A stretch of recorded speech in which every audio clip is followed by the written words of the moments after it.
Good morning, everyone, and many thanks for joining us today for a monthly Food for Thought seminar. Before I introduce you to today's speakers, I would like to remind you of some housekeeping rules. Since we are on Teams Live, you will not be able to unmute your microphones to ask questions. You will, however, be able to post any questions in the Q&A chat box to the right hand of your screen. We welcome questions throughout the presentation. However, please note we will not cover these until the end of the seminar. Today's seminar is also being recorded, and the seminar recording will be circulated in due course.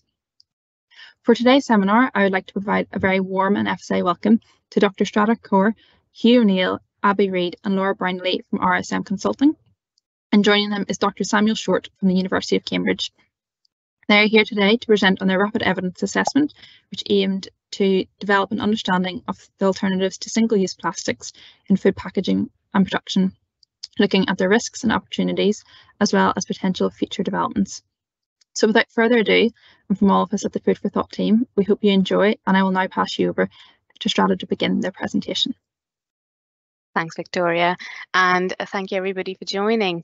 As Victoria said, we are the RSM team, and we were commissioned by the FSA in about January this year, to run a 2 to 3 month rapid evidence assessment on looking at alternatives to single-use plastics with a specific focus on food packaging and production. I've got my team here with me. Who you'll hear from and see soon. And we were also joined by Dr. Samuel Short, who is at Cambridge, who is an expert in the field, and we really benefited from his input throughout the project. Just to go through what our presentation today will include, we'll go through a bit of background and context just to explain why we're here, what is the need for this work, and then we'll go into research questions and the methodology we followed, which will then lead us into looking at the findings from the literature review, which is where we'll spend most of our time today in the presentation. We'll round up today by looking at a few strengths and weaknesses of the research, and conclude with a few final thoughts before we open up to Q&A, and hopefully we'll have about 15 minutes left for you to come in. Do keep popping in questions as you go, but as Victoria said, we'll pick them up at the end. Thank you very much, and I'll pass on to Hugh. Yeah, thank you, Shraddha. Hi everyone, my name is Hugh O'Reilly, and I'm an analyst at RSM. So I've been working on this project throughout its entirety. And yeah, it was really satisfying to be able to produce the reports and finally present on what we found. So first of all, before we get into kind of anything, I'll talk about some of the background and context, and then I'll quickly run through a bit of the methodology and kind of the processes that we use to get to our findings. So we'll start off with plastic and plastic packaging. It's dominated the packaging market for about over 5 decades, and it's got some extremely useful characteristics. It's really cheap to produce compared to alternatives. It's functional, it's water resistant, and very versatile. So it can be developed for multiple different specific purposes. Recent estimates suggest that it represented 37% of food packaging materials, or at least the most recent evidence we could find. But as we all know, and as it's become increasingly aware in recent times, there is a huge environmental burden on plastic packaging. The leakage of plastics into ecosystems gives species a new threat, and microplastics are making their way up into the food chain, into our own bodies. And all of this stems from kind of the problem regarding waste management and single-use plastics in particular. So there's been a gradual shift towards practices which reduce waste, and environmental concerns are driving changes in consumer behaviour, and government departments are looking at different potential solutions and what can be done. And as a result, in the kind of business side of things, alternatives to single-use plastics are being developed. However, they must also juggle the objectives of food safety, food quality, transportability, and obviously the commercial viability of these alternatives. So now I'll just quickly run through some of the key questions, research questions. So here are the 5 questions that kind of focused our research.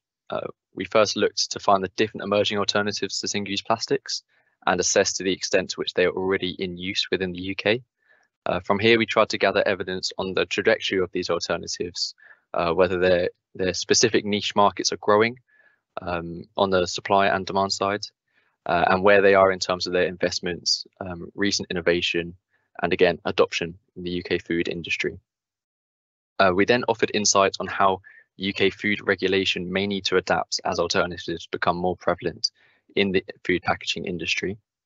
And finally, we build on this by taking a closer look at the FSA's role more specifically and what they can do to successfully balance the objectives of protecting consumers and supporting innovation whilst enabling appropriate change in the UK food packaging and production industry. So here's our methodology. On the project, we first began with speaking with a range of experts on the subject matter, and this was to gain insights for the search protocol that we used, but also to be directed to any key publications which will help answer our research questions, particularly those that might be missed in a systematic search. So this kind of key panel of experts included representatives from the supermarket industry, sustainability groups, academics, research organisations, as well as internal members of the FSA themselves. From here, we developed the search protocol, and we, as part of this, we developed some key terms. It was reviewed and finalised with the help of our academic advisor, Dr. Simon Short, as well as the expert panel. So it had that kind of double check over. We then went on to conduct the research, which I'll talk about on the next slide. But before I get into that, it just included basically a general process of title screening, abstract screening, and then a final extraction stage.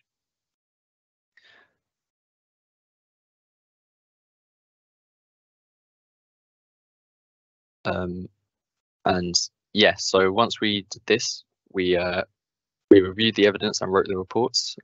We had one final workshop with the panel of experts to gain insight on our findings and discuss areas of consideration for the FSA. So the publications were screened from our collection of literature based on their numerical scores in terms of robustness and relevancy to the subject matter. We narrowed the collection down from an initial 690 publications to just 44. This collection was subjected to a mapping process for the different research questions, and key takeaways from the publications were extracted to be used as evidence in our final reports. Overall, using the DEFRA guidance on critical appraisal, we ascribe the quality of the final publications as a 7.2 out of 9, which is of a good quality and helped us to draw a lot of insight from the evidence. We found sufficient amounts of evidence to answer research questions 1, 2, and 3 in particular. And the literature did also help with research questions 4 and 5, but the evidence base had to be supplemented using insight from the expert panel workshop towards the end of the project. Right, so now that I've laid some of the background context as well as gone through the methodology, we can start looking into some of the actual findings from the project regarding what the alternatives were. So overall, we found that it was really helpful to kind of group and categorize the different alternatives, given that they were very wide-ranging and solutions were very multi-dimensional. So overall, we found 2 larger groups that we categorized the alternatives into. So these were material and product alternatives, so kind of physical and often scientific approaches. And then we also looked at system or process alternatives with regards to how do we manage waste, how do we prevent waste, and how can we increase circularity within the food packaging system. So we'll run through each category now. So the first broad category we found to alternatives are physical, so as I said, either products or materials in development, and these can be further broken down into 5 categories. So of course you've got your traditional materials such as glass, paper, cardboard, And then you've also got natural fibrous materials such as bamboo or cotton. And then we've got 3 categories which are slightly more novel and based on scientific research. So we've got materials synthesized directly from biomass, such as proteins or lipids. We've got materials synthesized from bioderived monomers. One example is polylactic acid. And then we've got materials produced by microorganisms, for example, PHA or bacterial cellulose. And yeah, we'll briefly run through some examples of these alternatives now. So just before I get into it, I just wanted to say there are plenty of examples out there, but we just thought we'd do basically a bit of a spotlight on some of the different categories and what are the specific alternatives within these. So first we've got glass. Of course, it's been around for much longer than plastic in the packaging industry. It's transparent, which makes it ideal for consumers, strong, water resistant and recyclable. However, the production and recycling of glass can be energy intensive, which makes it less viable as an alternative to plastics for businesses within the market. And it also raises the question about sustainability, like what are we looking for? Are we trying to reduce waste? But one of the problems with glass is that its production can emit a lot of carbon if you're not using renewable energy. So that's also something that you've got to be cautious of when looking for alternatives, whether you might be solving one issue somewhere, but making a bit more of a bigger problem somewhere else. So it's about assessing those trade-offs. The next example I wanted to spotlight is certainly a bit more novel and less conventional, but there's a lot of research and development being done right now on seaweed-based packaging for making films and hard containers. So you might be aware of the company Notpla, who are UK-based, London-based, and they just won, I think in December, they won the Earthshot Prize for developments in this kind of region regarding using seaweed as a base material to produce sustainable alternatives to plastics. So the key benefit of seaweed is that, or one of the key benefits, is that it's a fast-growing natural material. So in terms of production, there's the idea that eventually cultivation could be a cheap and quick process. It also has antimicrobial and antioxidant effects, which could extend shelf life of food. However, probably the main selling point is that it's easily biodegradable in natural conditions, which avoids the waste issues associated with single-use plastics. However, seaweed-based packaging is still relatively new, and there are concerns regarding whether its structural integrity can be sustained over time. Scaling up the manufacturing process is also a challenge yet to be overcome.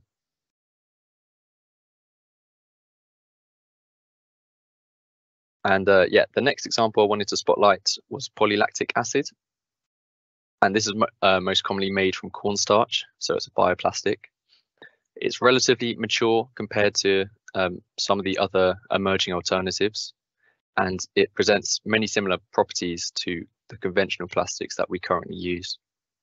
It's resistant to pressure and impact, and functions well as a barrier and is cheap to produce.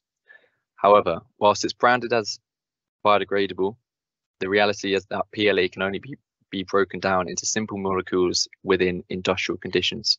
So temperatures have to exceed about 55 degrees Celsius for this to happen, which makes it an expensive and less practical alternative, and also raises some of the similar concerns regarding if it's not disposed of properly, then it will often bring up a lot of the similar problems associated with conventional plastics. And PLA is also recyclable, but it's currently not. This is currently not done in the UK system.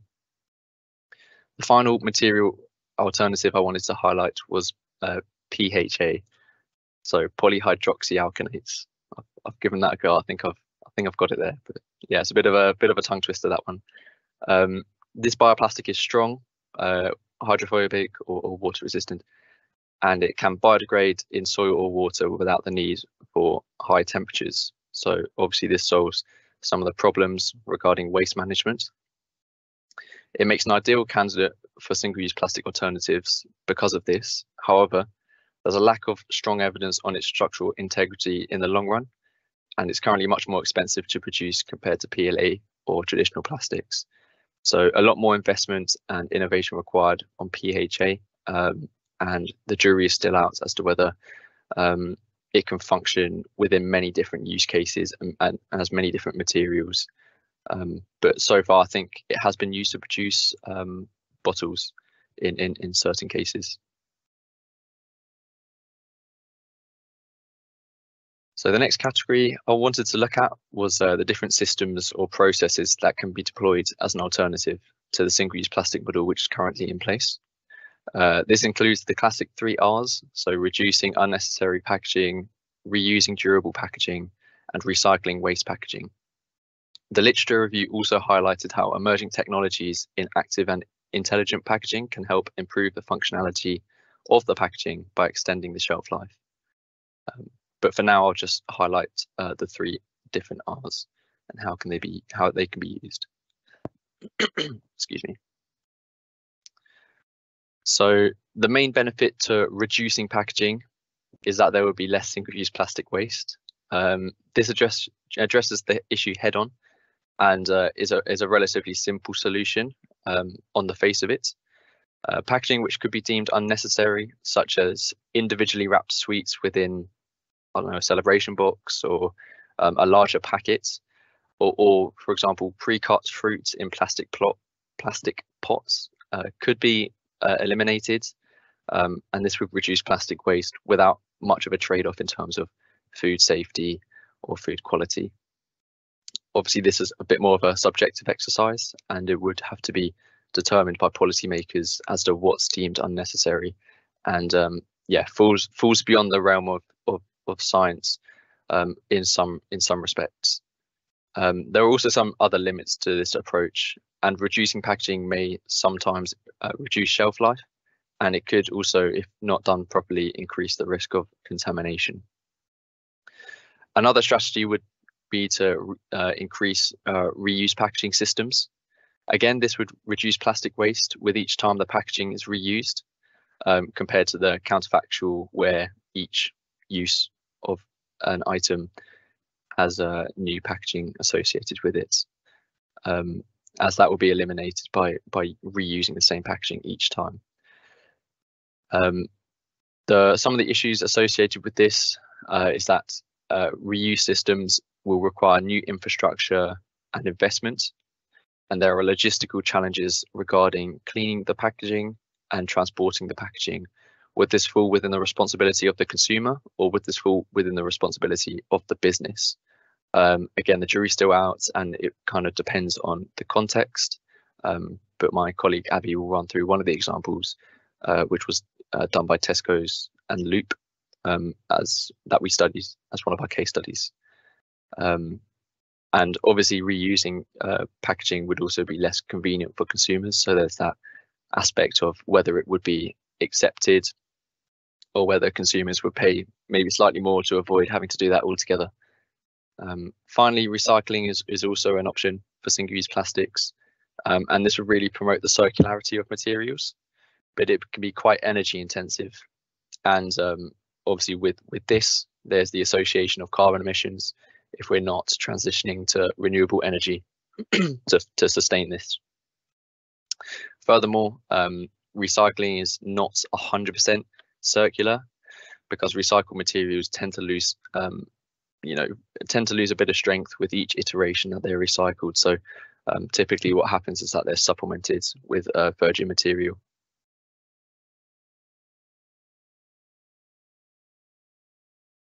Okay, so basically what we did with all of these alternatives is we assessed them amongst different categories.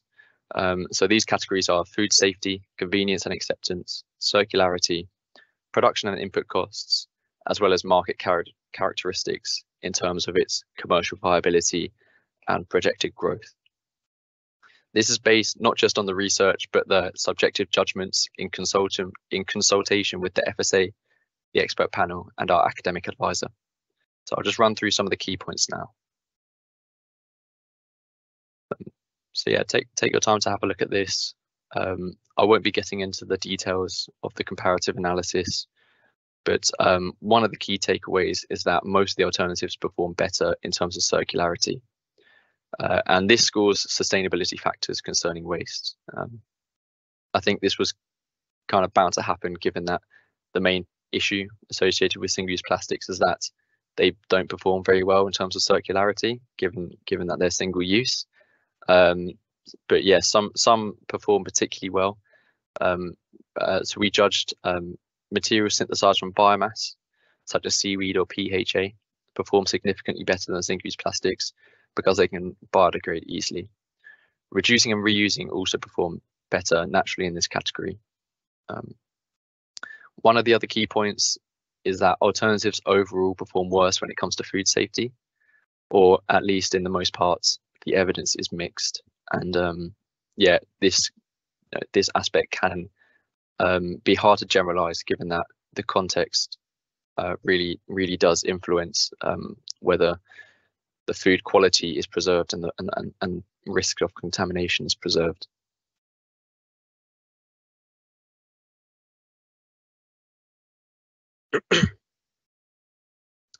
So just looking at everything on the whole in terms of these different alternatives, the literature review that we carried out has demonstrated that, unfortunately, there's no alternative which currently exists which can replace single-use plastics outright.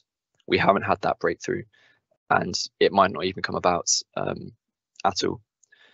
All alternatives have unique limitations. The solution will be multidimensional, and it will probably consist of a combination of both materials and systems which have been tailored to different contexts and things like food types.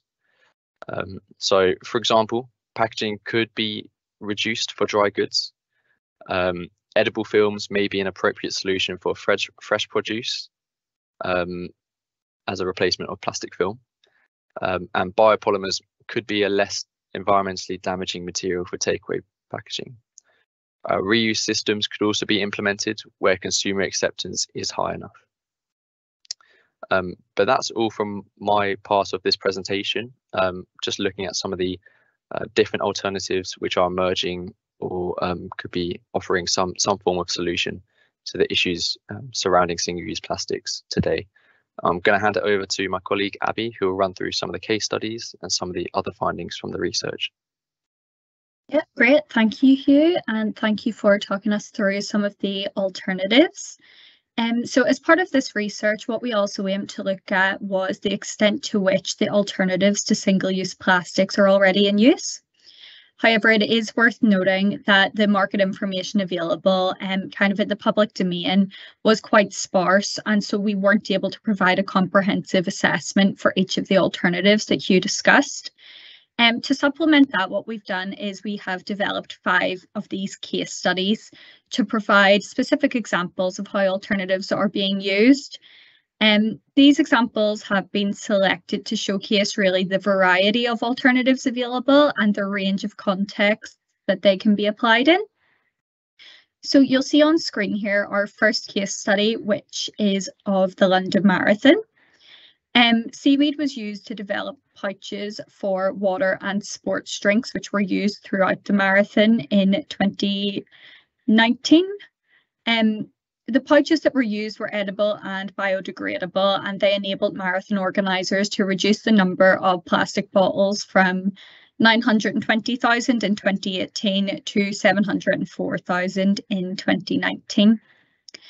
If these pouches were disposed of along the route, the film breaks down within 4 to 6 weeks naturally, and that's in comparison to the 450 years it would take for a plastic bottle to decompose.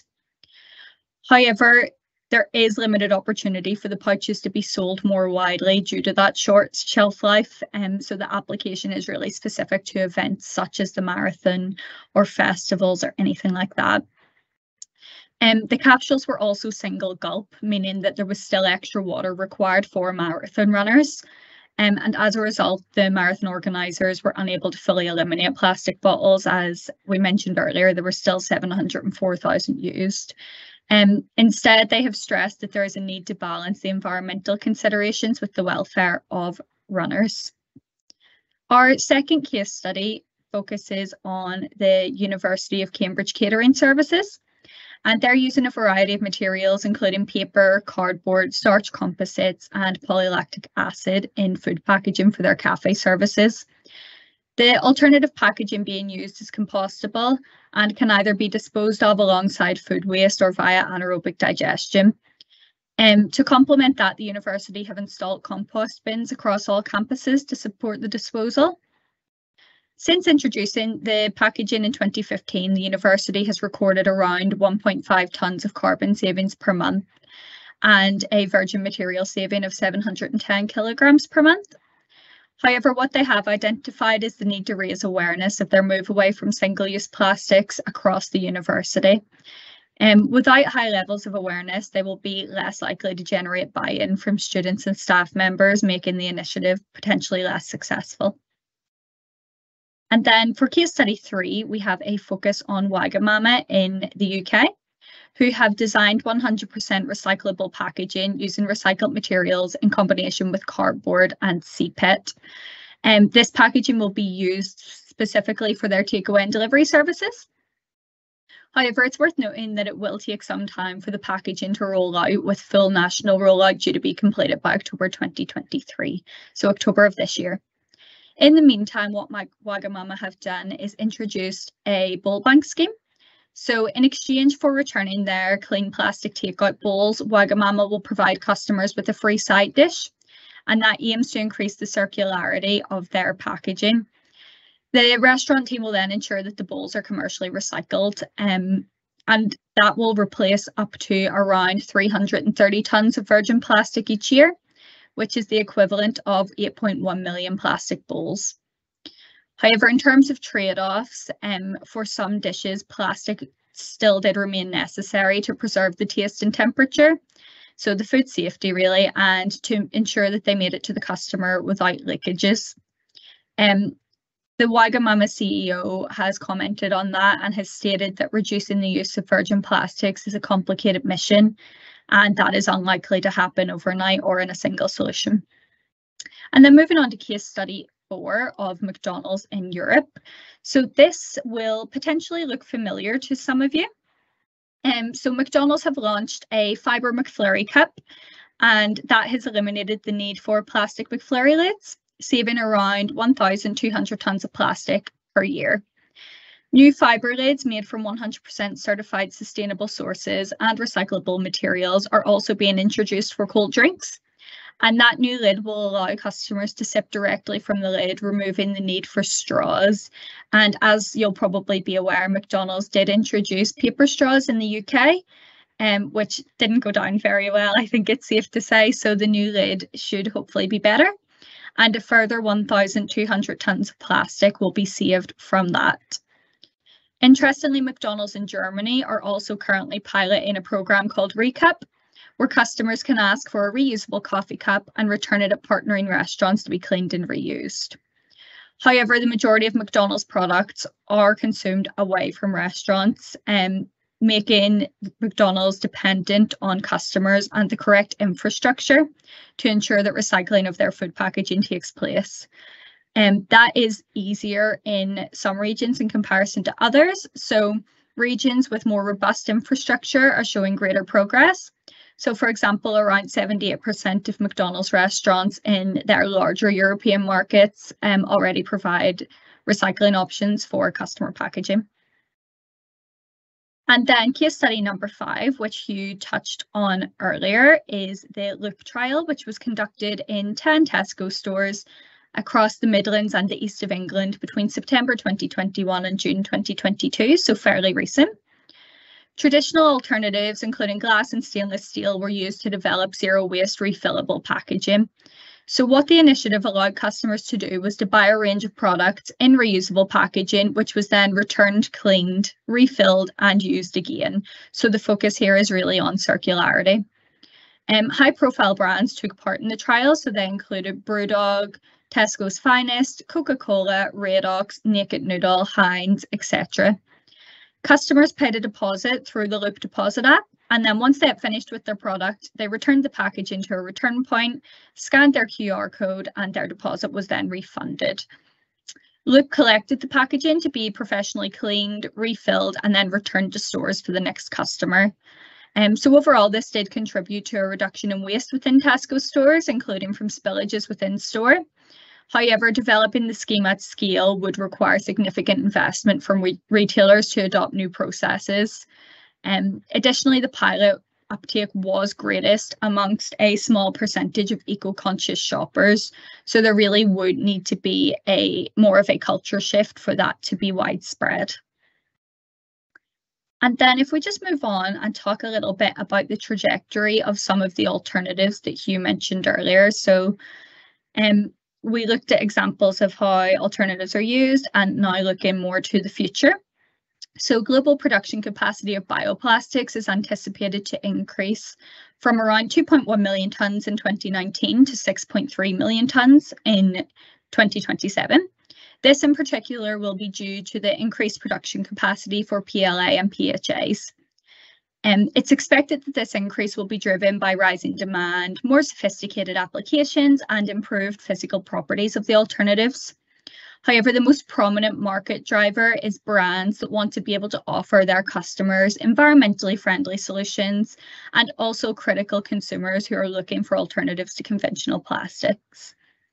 So as a result of that, the number of high-profile brands using bioplastics is continuing to increase, with companies that we discussed as part of the Loop trial, so such as Coca-Cola, Unilever, Heinz, adopting some bioplastic packaging types, suggesting mainstream acceptance and market penetration is likely to grow. In terms of other trends, the 3 Rs in the circular economy are likely to continue to be the focus of sustainable packaging in the future. So the EU directives on circular waste in the packaging economy will ensure that producer responsibility schemes are established for all packaging by 2023. And that is in addition to the UK government duty of care legislation for waste. So by the end of 2023, the end of this year, the UK has set a target for all businesses to recycle 77% of all packaging and 61% of all plastic packaging. Other regions around the world are also introducing targets on the reuse of materials, and that is to encourage growth in the trend of reuse and refill business models, so similar to the Loop trial. For example, in France, there is a circular economy law, which requires 10% of all packaging placed on the market to be reusable by 2027. France also allocated around 40 million euros for reuse investments as part of their circular economy fund in 2021-2022. We did identify some enablers and barriers that may potentially influence the trajectory of some of the alternatives. The main enabler is going to be increased consumer awareness of environmental issues, which is placing pressure on companies to reduce the detrimental effects of packaging by either adopting sustainable alternatives or by focusing on the 3 Rs. Other enablers are likely to include existing UK legislation and regulations, which are already in place to decrease plastic waste, increase recycling, and encourage reuse. So although some updates may be required as new materials come to prominence, the existing legislation and regulations can serve as a basis for the regulation of new materials to ensure food safety, etc. A number of barriers were also identified, with established industry regimes being the key barrier. So the dissemination of alternatives is limited by the existing technologies, production processes, and business models that are in place, which would be very costly to adapt. In contrast, the plastic or the petrochemical industry has vast economies of scale relative to the alternative packaging solutions at present. Also, whilst consumer awareness of environmental issues has increased, consumers are often unaware of appropriate recycling or disposal methods for alternatives such as bioplastics. Moreover, despite consumer awareness of the packaging, they are also still price sensitive, and given the option, are still unlikely to pay more for sustainable packaging options, which is problematic given the costs of adapting processes, etc. The high production cost of alternatives such as bioplastics is considered to be a major barrier. producers often do lack the know-how required to produce packaging at a low unit costs, and that will directly impact on the demand. As we've just mentioned, consumers are price sensitive. Similarly, a lack of clear guidelines for industry from the government can act as a deterrent for organisations investing in sustainable packaging. Improper waste management processes are subject to fines, both within the UK and the EU. To implement these alternatives and disseminate them at scale, there will need to be changes to the UK food regulation. So in terms of that, the application of existing legislation to novel materials that serve as alternatives to single-use plastics is unclear and does need improvement. In particular, there's a need for clarity around the definitions and language used in relation to packaging. And if we could just get the slide up for this, I think it would be helpful just to see it on screen. Yeah. So, for example, alternative packaging materials may be produced from biomass sources, but may not be biodegradable or compostable. So with that complexity in mind, there needs to be further clarity in the regulation to allow all stakeholders to better understand the appropriate treatment and disposal of novel packaging. Additionally, what we found in the literature was there was a suggestion for the need to legislate clear end destinations for new materials. So, for example, should they be going to landfills? Should they be recycled? Should they be industrially composted or composted at home? So, whilst there is extensive guidance, in place for manufacturers to demonstrate safety for plastic packaging, the same also doesn't exist for new alternative materials. And that will also need to be updated to address any of the unique risks posed by alternatives. And as you mentioned earlier, they do exist. But again, there are some barriers that may stop regulation being adopted. So there is a lack of sufficient evidence on single-use plastic alternatives, which is a major barrier for the development of any legislation or policy decisions. In particular, there's an absence of evaluations of the economic, environmental, and consumer outcomes, which will all need to be considered in any legislation or policy decisions. There also is a strong lobby which may create political resistance to regulatory change. So, for example, there may be pushback from the industry lobby, particularly from the plastic or petrochemical packaging sector, but also there may be pushback from food producers and from retailers. Additionally, you'll see under point number 3 there are no facilities to test the biodegradability of newly developed materials, and the cost of establishing these facilities might be a major disincentive. Similarly, new materials may need new processing capabilities to be developed for treatment, disposal, and end of life.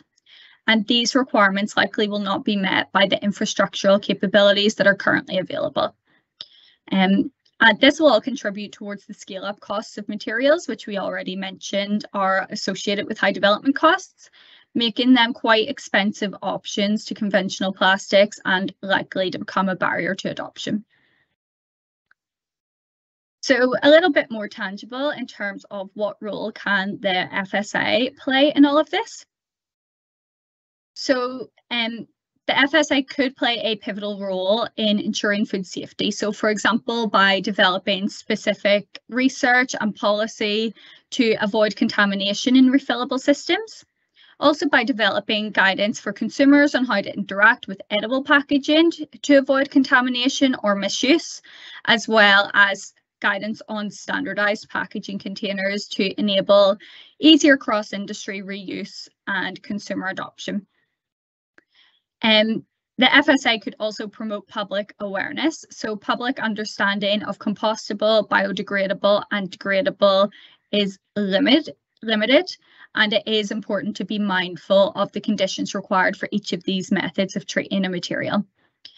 So there needs to be a clarification of the terminology and the labelling requirements, but that also may need to be supplemented by awareness campaigns with clear, simple messages that are accessible, engaging, and actionable by the general public. In terms of then point number 3, supporting innovation and scalability, there was a recent report which highlighted the need to improve the existing infrastructure before investing in any new solutions. So as part of this, it was suggested that recycling infrastructure is typically under-optimized and requires investment in collection and sorting mechanisms. And the authors of that report then went on to suggest that innovations or incentives are required to enable or encourage recycling systems to accept food contaminated packaging as well as multi-layer or composite materials. And if any of you do recycle at home, like myself, you will understand that. And then in terms of assessing and supporting consumer acceptance, the consumer response to alternatives to single-use plastics is largely unknown. So, for example, there's a lack of clarity on the perceived versus actual affordability. And that ambiguity would suggest that further investigations are necessary. So it was suggested in the literature that public trust could potentially be gained by providing accessible and consumer-friendly science communications via medias such as social media, so Twitter, websites or podcasts, and also other potentially non-traditional methods. The FSI could also improve the understanding of the risks and benefits of alternatives, as well as the risks and benefits of plastic packaging solutions.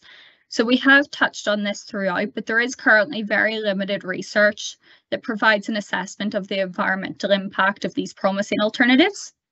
Similarly, the alternatives need further exploration in terms of their economic and social costs and benefits. And that gap makes it very challenging to compare meaningfully across the alternatives and to make informed decisions about potential investment, regulation, and any educational campaigns to complement that. There has been a need identified for a standardized framework for measuring and reporting and for data to be supplied directly from stakeholders across the value chain. To support any further policy decisions, there is more research required to understand where alternatives can be used and where plastics might remain essential and why that might be. So I'm going to pass over to Shraddha now just to talk you through some of the practical aspects of the research that we conducted and also some of our conclusions. Thanks, Abby. All right, so just looking very briefly at the strengths of this research before we come on to strengths and limitations, before we come on to some of the questions that are popping up in the chat. So the first thing to say is that we did follow a systematic process to guide the literature review that we have presented today. So we had clear protocols for the search, screening, and review stages of the work, which were both reviewed by our academic advisor and using feedback from our expert panel as well. We also monitored the exact number of records at every stage of the screening and had clear reasons for exclusion or inclusion throughout the protocol. We also found that from the literature, there was quite a high volume of articles, particularly for the first two themes, looking at the current alternatives that are available, as well as the adoption in the market. And we've gone through that in the slide. And these were supplemented as best possible with our expert panel. And the expert panel, as Hugh mentioned right at the beginning, included a representation from experts across a variety of sectors. So from academia, industry, policy, manufacturing, and the retail industry as well, to really make sure that we were including a wide range of views and it wasn't biased in one direction or the other. And to round it off, to say that all of this work was peer reviewed by the FSA as well as our academic advisor who's here with us as well. Just to mention that there were a few limitations of the research. Some of them have been touched on already, but there was a little less literature available on some of the themes around trajectories, what will happen in the future, forecasting, around how currently the UK regulation might need to be adapted or is being adapted. And finally, not direct evidence on what the role of the FSA might be, but to supplement and really fill the gaps, address the gaps, we leaned on our expert panel through workshops to really understand more information on those three themes, given their experience on the ground. Another point to just note is that a lot of the that comes from the intellectual property rights. A lot of the innovations are being developed by companies that are private, and until intellectual property rights have been granted, for example, patents, it is unlikely that we might see a lot of the evidence come through in public domains. So we might not have captured a lot of the research development that is currently ongoing. And similarly, there's a bit of a clash between the fast pace at which innovation works versus the scales and timescales that research proceeds at. So it might be that available research, either grey literature or indeed academic literature, does not allow the capture of current innovation, and might be a few years before we can get more information on how the innovations are being tested and have a stronger evidence base on each of these emerging alternatives. And altogether, we had short timescales for this project, as it was a rapid evidence review. So there might have been literature that we might have missed, and we acknowledge that. But hopefully, given our expert panel and our advisor on board, we have been able to capture the major points guiding the in this area. To just quickly round up, and then we can come to questions. In terms of the first research question that we had around what are the emerging alternatives, as Hugh went through, there are two broad categories that we found, that, or at least we've categorized them in these two broad groupings. One around materials or products, and another around what might need system or process-based change. And we've tried to keep that grouping throughout the presentation. The second research question was around to what extent are the alternatives already in use and are being adopted. And as Abby also went through, there was not enough data to get a clear systematic picture of the extent of usage in the market. But we used case studies instead to really get across how these are being adopted and provide some richness to the examples. Each of the case studies do show that there's benefits to using alternatives, but there are also trade-offs, and some of the questions that I can see do point to these trade-offs. So it's not always a silver bullet solution. In terms of the third question around trajectory, we have found that the production capacity of bioplastics will increase, expecting from 2.1 million tons in 2019 to about 6.3 in 2027, going from about 1% currently to about 3% of current packaging market. So that's quite a shift, but of course still not comparable to the plastic presence in the market as well. And in terms of question 4, where we looked at the UK food regulation and how it might need to be adapted, Abby went through quite a few reasons why it's unclear how the current regulation can be applied to the context of these alternatives, and where the changes might need to be put in place. For example, talking about appropriate treatment and disposal of packaging, labeling standards, and guidance on how to demonstrate the safety of these materials. And finally, what could be the role of FSA, and indeed not just FSA, but other organizations such as DEFRA, UKRI, among others, to really focus on promoting public awareness, supporting innovation and scalability. So that could mean funding big innovation grants, for example, assessing and supporting consumer acceptance, and also moving to understand, improving the understanding of the risks and benefits of these alternatives.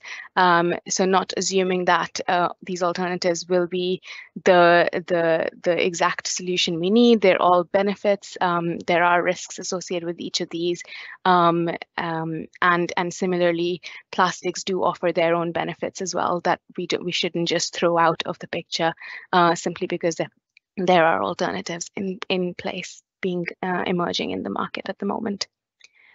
And with that, we can pause the presentation and go to questions, as I can see you've been bringing through anyway. Just to say that I think the slides could be circulated after, but I can check with the team. All the references that we did rely on are all in the slide deck if you'd like them, as well as contact information for our team, and the link to the full article, although currently is not available, but we hope will be available very soon.